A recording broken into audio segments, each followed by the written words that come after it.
बंदी छोड़ सतगुरु भोगेगा अपना किया रे, इसके ऊपर वीडियो बनाने की श्रृंखला जारी है।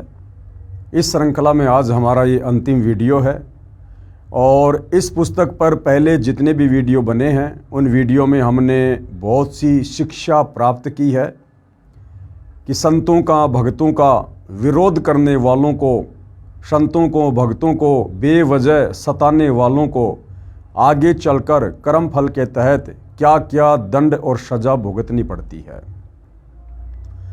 2006 के करोथा कांड को लेकर ये पुस्तक विशेष रूप से बनाई गई है। 2006 के करोथा कांड में जिन जिन लोगों ने, वो चाहे प्रशासनिक थे चाहे ग्रामीण थे, अपनी प्रत्यक्ष या अप्रत्यक्ष भूमिका करोथा कांड पर हमला करने में या करवाने में जैसी भी निभाई थी, आगे चलकर उन परिवारों का सर्वनाश हुआ। और भाइयों और बहनों, साथ में करोथा कांड की जो मूल जड़ थी, दयानंद सरस्वती के द्वारा लिखी गई पुस्तक सत्यार्थ प्रकाश, उसका भी पोस्टमार्टम सतगुरु रामपाल जी के द्वारा किया गया है। आर्य समाज दयानंद सरस्वती को एक बहुत बड़ा समाज सुधार मानता था, परंतु दयानंद सरस्वती की पुस्तक से पता चला कि वो खुद व्यसन किया करते थे, भांग पिया करते थे, तम्बाकू खाया करते थे। और नशा करने वाला व्यक्ति कभी भी एक समाज सुधारक नहीं कहा जा सकता।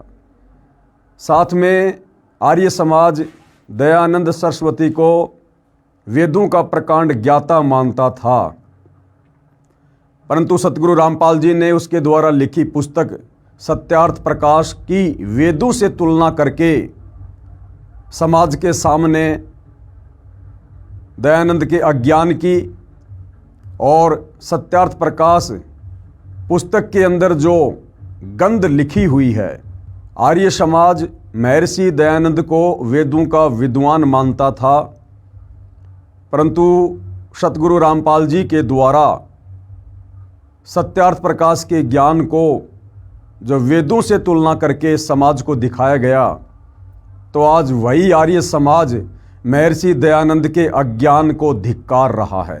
और काफ़ी संख्या में आर्य समाज से जुड़े लोग सतगुरु रामपाल जी की शरण में आए, सत भक्ति प्राप्त की और अपनी आत्मा का कल्याण करवाने की दिशा में आगे बढ़ रहे हैं। तो भाइयों और बहनों, इस पुस्तक के अंत में महर्षि दयानंद के विषय में कुछ और रोचक जानकारियां हैं। जैसा कि आर्य समाज में एक बहुत बड़ा झूठ फैला रखा था कि महर्षि दयानंद की स्वतंत्रता संग्राम में बहुत बड़ी भूमिका थी। तो सतगुरु रामपाल जी ने उसी के जीवन चरित्र से स्पष्ट कर दिया है, साबित कर दिया है, प्रमाणित कर दिया है कि महर्षि दयानंद जी की स्वतंत्रता संग्राम के समय किसी भी प्रकार की कोई भी भूमिका नहीं थी। क्या कुछ ये पुस्तक हमें कह रही है, हम इसमें आगे बढ़ते हैं। पुस्तक है भोगेगा अपना किया रे, लिखने वाले हैं सतलोक आश्रम मैनेजमेंट हरियाणा से कुछ भगत। महर्षि दयानंद का स्वतंत्रता संग्राम में कोई योगदान नहीं था। पुस्तक नव जागरण के पुरोधा दयानंद सरस्वती के प्रकाशक मुद्रक की फोटोकॉपी। ये पुस्तक आप जियों के समक्ष है। नव जागरण के पुरोधा दयानंद सरस्वती, इसके लेखक हैं डॉक्टर भवानी लाल भारतीय MA PhD। ये कहाँ से प्रकाशक है? वैदिक पुस्तकालय, परोपकारिणी सभा, दयानंद आश्रम, अजमेर। आप जियों के सामने है। और इसके पेज नंबर 38 की ये फोटोकॉपी है, जिसमें स्पष्ट किया हुआ है कि 1857 की जो स्वतंत्रता संग्राम वाली जो क्रांति थी, उसमें महर्षि दयानंद जी का क्या योगदान था और क्या नहीं था। महर्षि दयानंद स्वतंत्रता संग्राम में डरकर 3 वर्ष लापता रहा। ये ऊपर लगी फोटोकॉपी महर्षि दयानंद के भक्तों द्वारा वैदिक पुस्तकालय, परोपकारिणी सभा, दयानंद आश्रम, अजमेर, राजस्थान से प्रकाशित नव जागरण के पुरोधा दयानंद सरस्वती के पृष्ठ 38 की है। इसमें स्पष्ट किया है कि महर्षि दयानंद मार्च 1857 तक तो गंगा नदी के साथ साथ घूमता रहा। जब मई 1857 में स्वतंत्रता संग्राम की तैयारियां चल रही थी, उसी समय लापता हो गया। फिर 3 वर्ष तक उसका कहीं पता नहीं लगा। जून 1857 में स्वतंत्रता संग्राम हुआ, उसके भय से छुप गया। महर्षि की फोकट महिमा बनाई जाती रही कि स्वतंत्रता संग्राम में महर्षि दयानंद का बड़ा योगदान रहा। अब गुरुदेव भगवान क्या कह रहे हैं, विचार करो, क्या खाक योगदान था स्वतंत्रता संग्राम में। उन दिनों भांग पीकर डर के मारे जंगलों में छुपा रहा और महर्षि दयानंद के समर्थक कहते हैं कि परमात्मा की खोज में दयानंद जंगलों, पहाड़ों, गुफाओं में गया। विचार करें, परमात्मा कोई गाय भैंस थोड़ी है कि गुम हो गई और वह कहीं जंगल में खोजने गया था। परमात्मा वेदों में वर्णित विधि अनुसार मिलता है और वेद ज्ञान महर्षि दयानंद की बुद्धि से परे की बात थी, जिस कारण से अपना अज्ञान अनुभव जो वेद ज्ञान विरुद्ध है सत्यार्थ प्रकाश में भर दिया जो आपके समक्ष है। महर्षि दयानंद सन 1877 तक हुक्का पीता था। ये पुस्तक है महर्षि दयानंद सरस्वती का जीवन चरित्र। इसके लेखक हैं अमर शहीद पंडित लेखराम द्वारा संकलित प्रमाणित उर्दू संस्करण। और ये कहाँ से प्रकाशित है? आर्ष साहित्य प्रचार ट्रस्ट, खारी बावली, दिल्ली। ये पुस्तक आर्ष साहित्य प्रचार ट्रस्ट 455 खारी बावली, दिल्ली द्वारा प्रकाशित है। इसके लेखक पंडित लेखराम उर्दू भाषा अनुवादक हैं। आर्य महोपदेशक श्री कविराज रघुनंदन सिंह निर्मल, संपादक भवानीलाल भारतीय तथा मुद्रक हैं ईरानियन आर्ट प्रिंटर्स, 1534 गली कासिम जान, बल्ली मारान, दिल्ली 6। और इसमें क्या कुछ लिखा हुआ है ये आप जी देख सकते हैं, पढ़ सकते हैं। इसमें पूरी व्याख्या दी हुई है। हम सीधा इसके सीधे से अनुवाद पे चलते हैं। ये फोटोकॉपी महर्षि दयानंद सरस्वती का जीवन चरित्र के पेज नंबर 285 की है। ये पुस्तक आर्ष साहित्य प्रचार ट्रस्ट 455 खारी बावली, दिल्ली द्वारा प्रकाशित है। इसके लेखक पंडित लेखराम उर्दू भाषा अनुवादक हैं। आर्य महोपदेशक श्री कविराज रघुनंदन सिंह निर्मल, संपादक हैं भवानीलाल भारती तथा मुद्रक हैं ईरानियन आर्ट प्रिंटर्स, 1534 गली कासिम जान, बल्ली मरान, दिल्ली 6। इस पेज नंबर 285 पर जो प्रकरण रेखा के नीचे लिखा है कि इस स्थान पर उर्दू संस्करण में स्वामी जी के हुक्का पीने के विषय में निम्नलिखित शब्दों में विवरण लिखा है। कैसे? इन दिनों स्वामी जी हुक्का पीते थे। एक भागीरथ पंडित जी ने प्रश्न किया कि ये जो तंबाकू पीते हो इसके विषय में बताओ, अर्थात क्या वेद में कहीं हुक्का पीना लिखा है? स्वामी जी ने कहा कि वेद में कहीं निषेध है। जब उस व्यक्ति ने सवाल किया कि आप तो हुक्का पी रहे हो और आप कहते हो कि मैं समाज सुधारक हूँ, मैं भगत हूँ, क्या वेदों में कहीं हुक्का पीना लिखा है? परमात्मा का आदेश है। तो स्वामी जी कह रहा कि वेदों में कहीं कोई मनाही है क्या कि हुक्का मत पियो? स्वामी जी ने कहा कि वेद में कहीं निषेध है। इस पर थोड़ा सा विवाद हुआ। आखिरकार उसने कहा कि तुम सन्यासी होकर हुक्का पीते हो। स्वामी जी ने कहा कि यदि तू हुक्के से क्रुद्ध होता है तो ले, ये कहा और उसे तोड़ दिया। ये विवरण पृष्ठ की फोटोकॉपी का है, जिसका भावार्थ है कि एक भागीरथ पंडित ने स्वामी दयानंद से प्रश्न किया कि आप सन्यासी होकर हुक्का पीते हो, क्या वेद में हुक्का पीने की आज्ञा है? महर्षि दयानंद ने कहा कि वेद में हुक्का पीना मना भी तो नहीं किया है। फिर हुक्का तोड़ दिया। इससे स्पष्ट है कि महर्षि दयानंद सन 1877 तक भी तंबाकू का सेवन किया करते थे। एक हुक्का तोड़ने मात्र से संसार के हुक्के समाप्त नहीं हो गए, फिर खरीद लिया होगा। स्पष्ट है कि सन 1877 में महर्षि दयानंद जी हुक्का पीते थे। सन 1875 में आर्य समाज की स्थापना महर्षि दयानंद जी द्वारा की गई। स्वयं 2 वर्ष पश्चात तक हुक्का पी रहे थे, तंबाकू सेवन कर रहे थे। पूर्व में आप जी पढ़ चुके हैं कि महर्षि दयानंद भांग पीता था, तंबाकू खाता था, तंबाकू सूंघता था। स्वामी दयानंद खाक समाज का सुधारक था।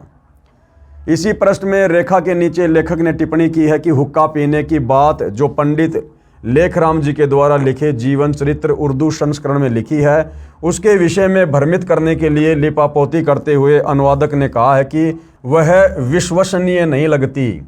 इसी पुस्तक के प्रथम पृष्ठ पर लेखक के परिचय में कहा है कि यह उर्दू संस्करण पंडित लेखराम द्वारा सन 1897 में लिखा गया था।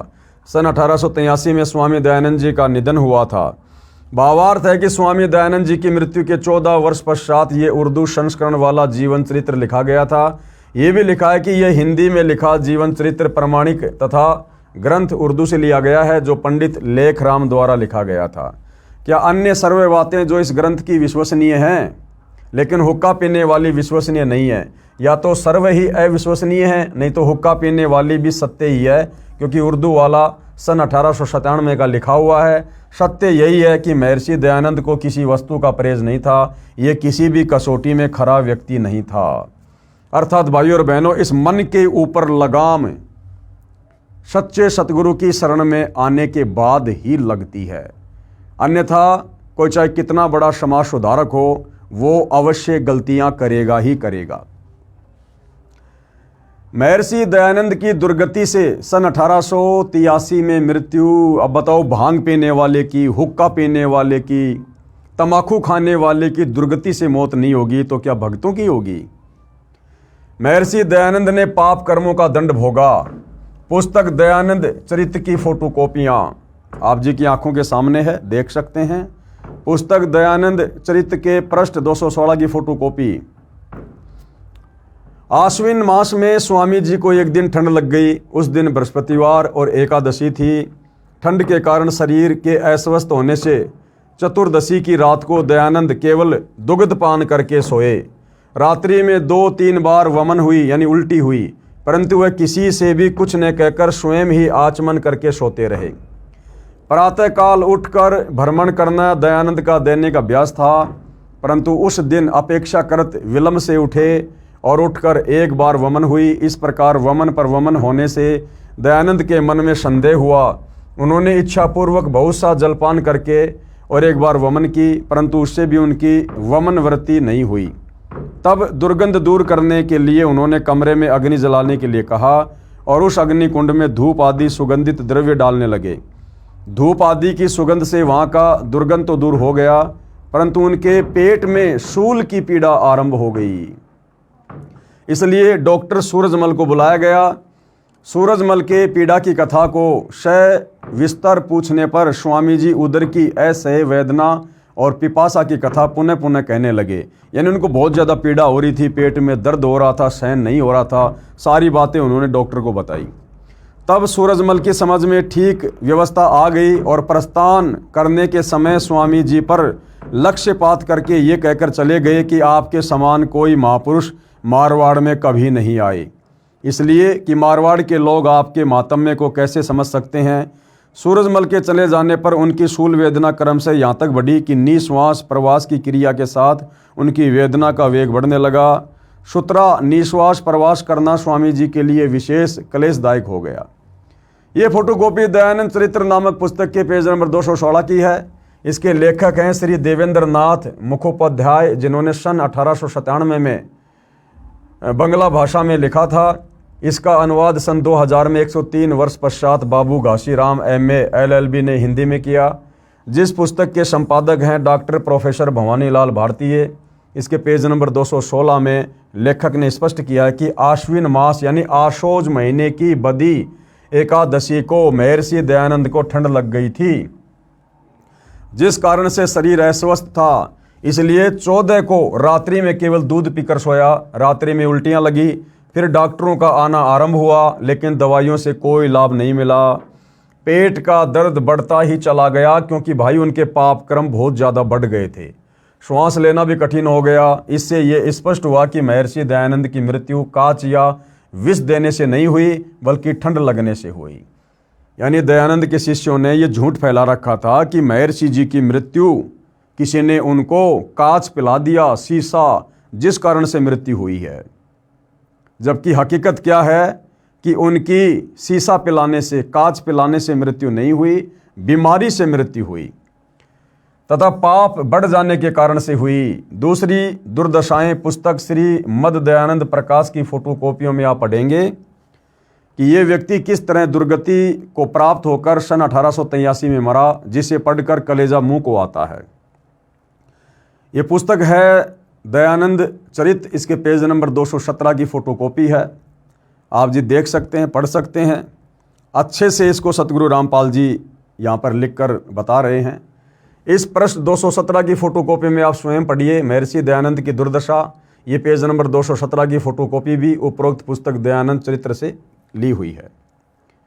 पुस्तक श्री दयानंद प्रकाश के पृष्ठ 437 की फोटोकॉपी है। आप जियों के सामने सब कुछ लिखा हुआ है। ये फोटोकॉपी पुस्तक श्री दयानंद प्रकाश के पेज नंबर 437 के आंशिक विवरण की है। इसके लेखक व प्रकाशक तथा मुद्रक की भी फोटोकॉपी पहले लगा दी है। इसमें भी स्पष्ट है कि महर्षि दयानंद कई दिन से अस्वस्थ चल रहे थे। आश्विन बदी चतुर्दशी 14 संवत 1940 यानी सन 1883 को केवल दूध पीकर सोए। बस फिर उसके पाप ने इतना बल दिया कि उसको किसी भी औषधि से लाभ नहीं मिला। पाप अधिक बढ़ गया था, जिस कारण से औषधि विपरीत कार्य रिएक्शन करने लगी। आप पढ़िए आगे लगी फोटोकॉपियाँ जो पुस्तक श्री दयानंद प्रकाश की हैं, जो सार्वदेशिक आर्य प्रतिनिधि सभा 3/5 महर्षि दयानंद भवन नई दिल्ली से प्रकाशित है। पुस्तक श्री दयानंद प्रकाश के पेज नंबर 443 की फोटोकॉपी ये आप जियों के सामने है। उस समय डॉक्टर लक्ष्मण दास अजमेर जा रहे थे, परंतु उनका कलेजा इतना भर आया कि वे आबू मार्ग स्टेशन की ओर एक डग भी न उठा सके और महाराज के साथ साथ ही लौट पड़े। महाराज को कोई 15 दिन से हिचकियों का उपद्रव सता रहा था। उनके वेग से सारी आंतड़ियाँ तनी जाती थी। संपूर्ण शरीर में ऐठन सी हो रही थी। उधर तो बार बार की खिस से हाथ लगाने पर भी दुखता था, परंतु प्रेमी लक्ष्मण दास जी की चिकित्सा से यह उपद्रव दूसरे दिन दूर हो गया। अतिसार भी बंद हो गए। ये फोटोकॉपी पुस्तक श्री दयानंद प्रकाश के पेज नंबर 443 की है। इसमें लिखा है कि 15 दिन तक अतिसार दस्त लगे रहे, हिचकियाँ लगी रही, पेट को हाथ लगाने से भी दर्द होता था। पुस्तक श्री दयानंद प्रकाश के पेज नंबर 444 की फोटोकॉपी ये आप जियों के सामने है। आप जी देख सकते हैं। आबू से नीचे आते समय भगत लक्ष्मण को कई आर्य पुरुष ऊपर जाते मिले।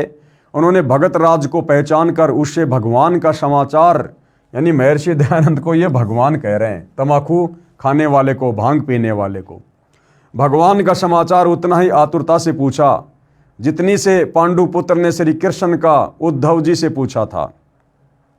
भगत ने व्यर्थ में आंसू बहाते हुए कहा, भगवान की अवस्था अति शोचनीय है कि भाई भगवान का बचना बड़ा मुश्किल है। निर्बलता परले पार की बढ़ गई है। उनके कंठ में, जीभ पर, मुख में, माथे और सिर पर छाले पड़ गए। पानी का घूंट भी बड़ी कठिनता से गले से नीचे उतरता है। ये फोटोकॉपी पुस्तक श्री दयानंद प्रकाश के पृष्ठ 444 के आंशिक विवरण की है। इसमें स्पष्ट किया है कि दयानंद की दुर्गति किस सीमा तक बढ़ी हुई थी। उनके कंठ में छाले, जीभ पर छाले, मुख में छाले, माथे पर, सिर पर छाले पड़ गए थे। पानी की घूंट भी बड़ी कठिनाई से गले से नीचे जाती थी। पुस्तक श्री दयानंद प्रकाश के पेज नंबर 445 की फोटोकॉपी ये आप जियों के सामने है। हम सीधा सीधा इसके शुद्ध हिंदी अनुवाद पर चलते हैं। ये फोटोकॉपी इस पुस्तक श्री दयानंद प्रकाश की है, जिसमें लिखा है कि उसका मलमूत्र वस्त्रों में ही निकल जाता था। दयानंद को अतिसार यानी दस्त लगे हुए थे। ठाकुर भूपाल सिंह के हाथों पर ही कई बार मलमूत्र निकल जाता था। यानी भाइयों और बहनों, जिसने वेदों के अर्थों का अनर्थ किया जानबूझकर, क्योंकि दयानंद सरस्वती ने वेद पढ़ने से पहले अपना अनुभव वेदों की बात कहकर सत्यार्थ प्रकाश नामक पुस्तक में लिख दिया और समाज में प्रकाशित करवा दिया। उसके बाद उन्होंने वेदों को पढ़ा और उन्होंने देखा कि मैंने तो सारा का सारा उल्टा ज्ञान, यानी वेदों के विपरीत ज्ञान सत्यार्थ प्रकाश में लिखकर समाज में भेज दिया है। अब उन्होंने सत्यार्थ प्रकाश के उस अज्ञान को स्वीकार करने में अपनी बेइज्जती समझी और अपनी बात को ऊपर रखने के लिए उन्होंने परमात्मा के संविधान को, यानी वेदों के अर्थों का अनर्थ कर दिया। परमात्मा का भयंकर दोषी बना, जिस कारण से ऐसी दुर्गति से उसकी अंत में तड़फ तड़फ कर मृत्यु हुई, ऐसी हालत हुई। इस प्रकार महापीड़ा को भुगत कर मृत्यु को प्राप्त हुआ। महर्षि दयानंद, धिक्कार है ऐसी भक्ति को तथा महर्षि को जिसे भगत के पाप कर्म का कष्ट समाप्त नहीं हुआ। ये और फोटोकॉपी है, यानी कैसे कैसे वो परेशान हो रहा था अंत के दिनों में। हम आगे पढ़ते हैं। ये फोटोकॉपी श्रीमद दयानंद प्रकाश के पेज नंबर 446 447 के आंशिक प्रकरण की है। जिसमें लिखे विवरण को पढ़कर पता चलता है कि महर्षि दयानंद के ऊपर पाप कर्मों ने कैसा कहर बरसाया था। महर्षि दयानंद की दुर्दशा को देखकर कलेजा मुंह को आता है। आम आदमी यही सोचेगा कि इस व्यक्ति ने कितनी साधना की, फिर भी ऐसी दुर्दशा को प्राप्त होकर सन 1883 में 59 वर्ष की आयु में मरा। तो क्या रखा है भक्ति में, आम आदमी भी नास्तिक हो जाएगा। और काल भाई और बहनों यही चाहता है। काल पहले तो थोड़ी बहुत पूर्व जन्मों की भक्ति की शक्ति से उस व्यक्ति को बांस पे चढ़ा देता है।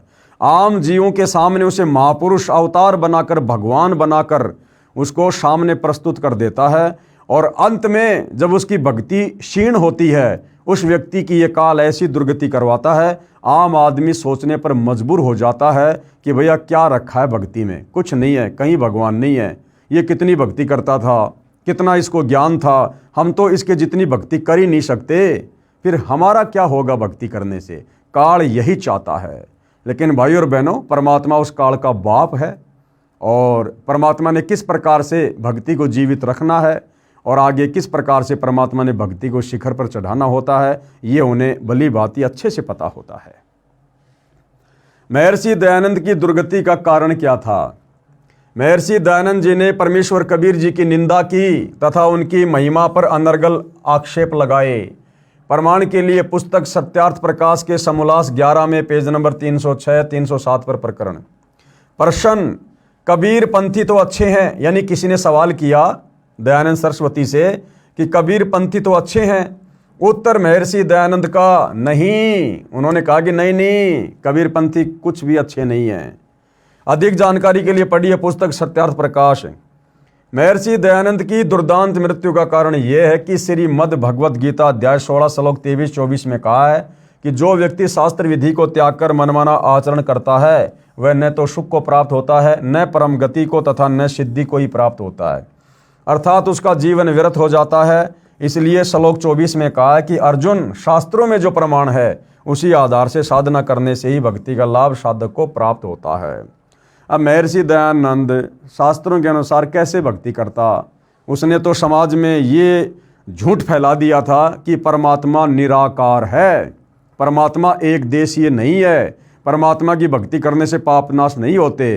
तो भला फिर वो वेदों वाले ज्ञान के अनुसार भक्ति कैसे कर सकता था? महर्षि दयानंद को न तो वेदों का ज्ञान था न श्रीमद् भगवद गीता का, इसलिए हठयोग करके भांग आदि नशीली वस्तुओं का सेवन करके दीवार से कमर लगाकर बैठा रहता था। जनता बोली थी, वह ये सोचते कि बड़ा योगी पुरुष है और ये फोड़ रहा था अपने भाग्य को। ऐसे व्यक्ति के विषय में संत गरीबदास जी महाराज जी ने कहा है, गरीब डिम्ब करे डूंगर चढ़े अंतर जीनी झूल, जग जाने बंदगी करे ये बोवे सूल बबूल। डिम्ब करे डूंगर चढ़े, जैसे पहले के समय में ये बाबा लोग, ये तपस्या करने वाले, ये क्या करते थे, ऊंचे स्थान पर बैठते थे ताकि लोग आसानी से उसको देख सकें, उसके पाखंड को देख सकें। तो परमात्मा कहते हैं वो तो डिम्ब कर रहा है, डिम्ब यानी पाखंड कर रहा है। डिम्ब करे डूंगर चढ़े, ऊंचे स्थान पर जानबूझकर बैठा करते थे। और अंतर झीनी झूल, और उसके अंदर भक्ति नाम की छींट भी नहीं है। और जग जाने बंदगी करे, दुनिया दूर से देखकर सोचती कि वाह वाह बाबा जी बड़ा भगत है, बड़ा भगत है, भक्ति कर रहा है। और परमात्मा कहते हैं ये तो बो है शूल बबूल, वो तो अपने रास्ते में कांटे बो रहा है, शास्त्र विरुद्ध साधना करके, पाखंड पूजा करके। महर्षि दयानंद को स्वयं निश्चय नहीं था कि क्या साधना की जाए। उदाहरण, पुस्तक नव जागरण के पुरोधा दयानंद सरस्वती के पेज नंबर 93 पर लिखा है कि महर्षि दयानंद गायत्री मंत्र का जाप करने को कहते थे। पुस्तक नव जागरण के पुरोधा दयानंद सरस्वती के प्रश्न नंबर 93 की फोटोकॉपी ये आप जियों के सामने है। मार्ग शीर्ष मास में ही वे राम घाट से चलकर बेलोन जिला बुलंदशहर आ गए। खेरा नामक एक स्थान पर पीपल के पेड़ के नीचे निवास किया। यहाँ भी गायत्री जप के उपदेश का कार्य यथावत चलता रहा। गायत्री मंत्र से अनभिज्ञ लोगों को न केवल मंत्र का पाठ ही लिख कर देते, साथ ही उसके नीचे 1000 का अंक भी लिख देते, जिसका अर्थ होता था कि इस मंत्र का सहस्त्र बार अभिष्ट है, यानी 1000 बार इसका जाप करो गायत्री मंत्र का। ये फोटोकॉपी पुस्तक नव जागरण के पुरोधा दयानंद सरस्वती के पेज नंबर 93 की है। इसमें स्पष्ट है कि महर्षि दयानंद गायत्री मंत्र का जाप करने को कहा करते थे। जबकि भाई और बहनों, चारों वेदों में और गीता जी में केवल एक ओम नाम का जाप करने का आदेश है, जो कि ब्रह्म तक की साधना है। महर्षि दयानंद सरस्वती का जीवन चरित्र, जिसके लेखक हैं पंडित लेखराम तथा अनुवादक हैं श्री कविराज रघुनंदन निर्मल, प्रकाशक हैं आर्य समाज नयाबास दिल्ली 6। इसके पेज नंबर 62 पर लिखा है कि महर्षि दयानंद अपने चेलों को सच्चिदानंद नाम जाप करने को कहता था। अरे सच्चिदानंद तो उस कबीर परमात्मा की उपमात्मक पदवी का नाम है। पुस्तक जीवन चरित्र महर्षि दयानंद सरस्वती के पेज नंबर 62 की फोटोकॉपी। ये सारा सब कुछ है भाई और बहनों, आप देख सकते हैं। हम सीधा इसके सरल हिंदी अनुवाद पर चलते हैं। सत्यार्थ प्रकाश समोल्लास 11 पेज 263-264 में महर्षि दयानंद ने कहा है कि नाम जाप करने से कुछ नहीं होता। इससे सिद्ध है कि उन्होंने परमात्मा के नाम का जाप भी त्याग दिया था। देखिए photocopy Satyarth Prakash समोल्लास 11 page number 263-264 की, जिसमें नाम जाप को नकारा है तथा अपना अज्ञान विधान पुष्ट किया है कि केवल परमात्मा के गुणों का सुमरण करना चाहिए। सत्यार्थ प्रकाश समोल्लास 1 पेज नंबर 15 पर तथा यजुर्वेद अध्याय 40 मंत्र 15 के अनुवाद में स्पष्ट किया है कि जिस परमात्मा का नाम ओम है उसकी उपासना करें, यानी ओम नाम का जाप नहीं करना। ओम नाम जिसका है यानी काल का, उसकी उपासना करो। भावार्थ स्पष्ट है कि महर्षि दयानंद ओम नाम जाप करने के पक्ष में नहीं है। केवल हठयोग करना तथा भांग पीना, हुक्का पीना आदि बकवाद करके जीवन नाश कर गया तथा लाखों भोले अनुयायियों का जीवन नरक बना गया। मनमाना आचरण करके दयानंद की क्या दुर्दशा हुई, जो आप जी ने पढ़ ली है। सर्व मानव समाज से प्रार्थना है कि अब तो संभलो, करवा लो कल्याण, समय जा रहा है। भाई जिस भक्ति साधना को करते करते, जो कि शास्त्रों के विरुद्ध थी, महर्षि दयानंद की अंत में ऐसी दुर्गति हुई, तो भाई महर्षि दयानंद के पद चिन्हों पर चलने वाले आर्य समाजियों की यदि समय रहते सतगुरु रामपाल जी की शरण में आकर उनसे दीक्षा लेकर शास्त्र अनुकूल भक्ति शुरू नहीं की, तो क्या दुर्दशा होगी स्वयं सिद्ध है। परमात्मा कहते हैं, ये संसार समझदा नहीं, कहंदा श्याम दोपहरे नो, गरीब दास ये है वक्त जात है रोग इस पैरे नो। एक बार यदि इस पवित्र महापुरुष सतगुरु रामपाल जी के चरण कमल इस पृथ्वी लोक से उठकर वापस निज लोक सतलोक चले गए, उसके बाद में फिर भक्ति नहीं है धरती पर, फिर मोक्ष प्राप्ति का अवसर नहीं मिलेगा। अब समय है, उनकी शरण में आओ और अपनी आत्मा का कल्याण करवाओ। भावार्थ है कि मानव जीवन बार बार नहीं मिलता। शास्त्र विधि त्याग कर मनमाना आचरण करने वाले व्यक्ति का जीवन नष्ट हो जाता है। उदाहरण के लिए महर्षि दयानंद जो आप देख चुके हैं, यह मानव जीवन का समय जा रहा है, फिर इस पैरे अर्थात समय को याद करके दयानंद की तरह रोया करोगे। उपरोक्त निर्णय ज्ञान संत रामपाल जी महाराज द्वारा दिया गया है, जो एक अवतार ही कर सकता है, स्वयं परमात्मा ही कर सकता है, बता सकता है। इसलिए संत रामपाल जी महाराज इस धरती पर अवतार धार कर जन कल्याण के लिए शास्त्र विधि अनुसार साधना करवा रहे हैं। आप भी अविलंब प्राप्त करें, अपना तथा अपने परिवार व बंधुओं का भी कल्याण करवाएं। उसके बाद भाई और बहनों, ये यजुर्वेद अध्याय 40 मंत्र 15 की फोटोकॉपी है, जिसमें केवल एक ओम नाम के जाप का विधान है, जो वेदों के अनुसार भक्ति है। ये आप जी देख सकते हैं, साफ साफ लिखा हुआ है। ये फोटोकॉपी यजुर्वेद अध्याय 40 मंत्र 15 की है, जो महर्षि दयानंद द्वारा अनुवादित है। इसमें स्पष्ट है कि महर्षि दयानंद ने अनुवाद अनुचित किया है तथा सिद्ध किया है कि ओम नाम वाच्य अर्थात जिसका ओम नाम है उस ईश्वर का सुमरण कर, न कि ओम का। जबकि मंत्र 15 के मूल पाठ से स्पष्ट है कि ओम नाम का जाप करो भाई, विशेष कसक के साथ में करो और मानव जीवन का मुख्य कार्य जानकर करो। भावार्थ है कि ओम नाम का सुमरण कार्य करते करते करो, विशेष श्रद्धा के साथ सुमरण करो तथा मनुष्य जीवन का मुख्य कर्तव्य जानकर ओम नाम का सुमरण करो। ये है यथार्थ भाव यजुर्वेद अध्याय 40 मंत्र 15 का। और महर्षि दयानंद जी क्या कह रहे थे कि जिसका ओम नाम है उसका ध्यान लगाओ, ओम नाम का जाप नहीं करना। ओम नाम जिस भगवान का है उसका सुमरण करो। बिल्कुल वेदों के विपरीत अर्थ। महर्षि दयानंद ओम नाम के जाप के पक्ष में नहीं थे। अन्य प्रमाण सत्यार्थ प्रकाश समोल्लास 1 पृष्ठ 15 पर भी है।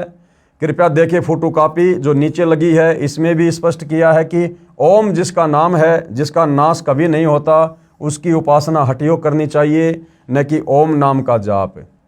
अब ओम नाम जिसका है भाई, वो तो काल है और काल अविनाशी नहीं है, उसका तो जन्म और मृत्यु दोनों है। ये प्रथम समोल्लास में लिख रखा उसने सत्यार्थ प्रकाश में, पेज नंबर 15 पर। ओम आदि नाम सार्थक है, जैसे ओख है, आगे क्या लिख रखा देख लेना भाई, आपके सामने है ये। आगे पुस्तक सत्यार्थ प्रकाश के समोल्लास 11 पेज नंबर 263 264 की फोटोकॉपी है। और इसमें सवाल किया है, परमेश्वर निराकार है, वह ध्यान में नहीं आ सकता, इसलिए मूर्ति का होना आवश्यक है। भला कुछ भी नहीं करें तो मूर्ति के सामने जाते हैं, तब कुछ परमेश्वर का स्मरण करते और नाम लेते हैं। स्वामी जी ने उत्तर दिया, जब परमेश्वर निराकार है तब उसकी मूर्ति नहीं बन सकती। यानी स्वामी जी तो क्या कहें उनको, दयानंद सरस्वती परमात्मा को निराकार मानता है, जबकि वेदों में परमात्मा साकार है, मनुष्य दृश्य है, सिंहासन पर बैठा है, राजा की तरह देखने योग्य है। तो यहाँ पर उन्होंने परमात्मा को निराकार सिद्ध किया है, ये आप जियों के सामने है। ये फोटोकॉपी सत्यार्थ प्रकाश के समोल्लास 11 पेज नंबर 263 264 के संबंधित प्रकरण की है। इनमें महर्षि दयानंद ने स्पष्ट किया है कि ईश्वर का नाम स्मरण नहीं करना चाहिए, केवल परमात्मा के गुणों का स्मरण करना चाहिए। उपरोक्त प्रमाणों से स्पष्ट हुआ कि महर्षि दयानंद ओम नाम का जाप भी नहीं करता था। ये भी स्पष्ट हुआ कि उनको निश्चय भी नहीं था कि परमात्मा प्राप्ति का मार्ग कौन सा है, इसलिए किसी को कहता था सच्चिदानंद नाम का जाप करो, किसी को कहता था गायत्री मंत्र 1000 बार जाप करो, किसी को कहता था कि ईश्वर का नाम स्मरण करने से कुछ नहीं होता। इसके विपरीत परिणाम स्वरूप नकली महर्षि दयानंद की दुर्गति से मृत्यु हुई और अधोगति को प्राप्त हुआ, यानी अकाल मौत हुई। नाम जाप से मोक्ष संभव है या नहीं है? महर्षि दयानंद जी ने स्पष्ट किया है कि किसी मंत्र अर्थात ओम राम आदि से कोई लाभ नहीं होता। उदाहरण भी दिया है कि मिश्री कहने से मुख मीठा नहीं होता। सूक्ष्म वेद में परमात्मा ने कहा कि मिश्री कहने से मिश्री का गुण तो प्राप्त नहीं होता, परंतु मिश्री जिस पदार्थ से मुख मीठा होता है उसको प्राप्त करने के लिए मिश्री नाम जाप करना पड़ेगा। जैसे मिश्री लेने के लिए बाजार में गए, हम वहाँ जाकर कहेंगे कि मिश्री देना तो मिश्री मिलेगी। यदि हम कुछ नाम मिश्री बोलेंगे नहीं और मिश्री के गुणों का मन ही मन में चिंतन करते रहेंगे तो मिश्री नहीं मिलेगी। मिश्री को प्राप्त करने के लिए मिश्री के नाम का जाप करना ही पड़ेगा। ठीक इसी प्रकार परमात्मा प्राप्ति के लिए राम का नाम जाप करना पड़ेगा। कौन सा राम? आदि राम, कबीर राम, वो सार नाम जाप करना पड़ेगा, सतनाम जाप करना पड़ेगा, तब वह परमात्मा प्राप्त होगा जिसमें वे सर्व गुण हैं जिनके लिए परमात्मा को प्राप्त करना चाहते हैं। परंतु राम का नाम भी वास्तविक हो, दशरथ पुत्र वाला नाम नहीं चलेगा, राम राम राम राम राम। यदि वास्तविक नाम नहीं है तो भी परमात्मा प्राप्ति नहीं हो सकती। जैसे मिश्री के स्थान पर हम मटर मटर मांगेंगे तो मटरी मिलेगी, मिश्री नहीं। मिश्री के लिए मिश्री नाम ही उच्चारण करना पड़ेगा। उदाहरण दिया गुरुदेव भगवान ने, जो हमने पहले भी पढ़ा था। एक ग्रामीण व्यक्ति का लड़का दिल्ली की कॉलोनी दरियागंज में नौकरी करता था। वह मकान किराए पर लेकर परिवार सहित रह रहा था। एक दिन उसके पिताजी ने उसके पास मिलने के लिए जाना चाहा। उसका पता था दरियागंज हनुमान मंदिर के सामने, मकान नंबर फला फला। पिताजी ने दिल्ली में जाकर पूछा कि गशागंज कहाँ पर है। वहाँ के व्यक्तियों ने कहा कि गशागंज नाम की कोई कॉलोनी नहीं है। सारा दिन भटक कर पिताजी वापस घर लौट आया। लड़के ने घर जाकर पूछा कि पिताजी आप आए नहीं, मैं आपका इंतज़ार कर रहा था। पिता ने उत्तर दिया कि बेटा मैं सारी दिल्ली में पूछता रहा, किसी ने गशागंज नहीं बताया। लड़के ने कहा पिताजी आपने दरियागंज पूछना था, तब मिलता। पिताजी ने कहा कि भाई दरियागंज और गशागंज एक ही तो हैं।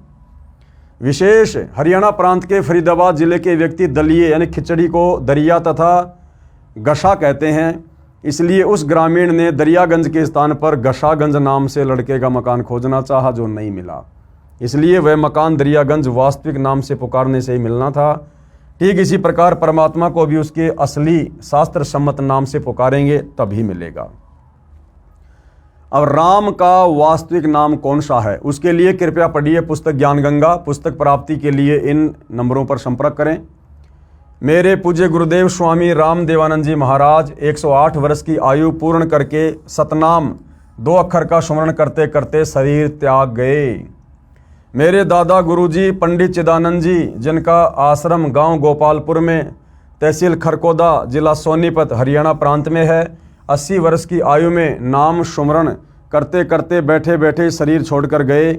मेरे परम पूज्य परमेश्वर कबीर जी 120 वर्ष की लीला में आयु में सशरीर शवधाम चले गए।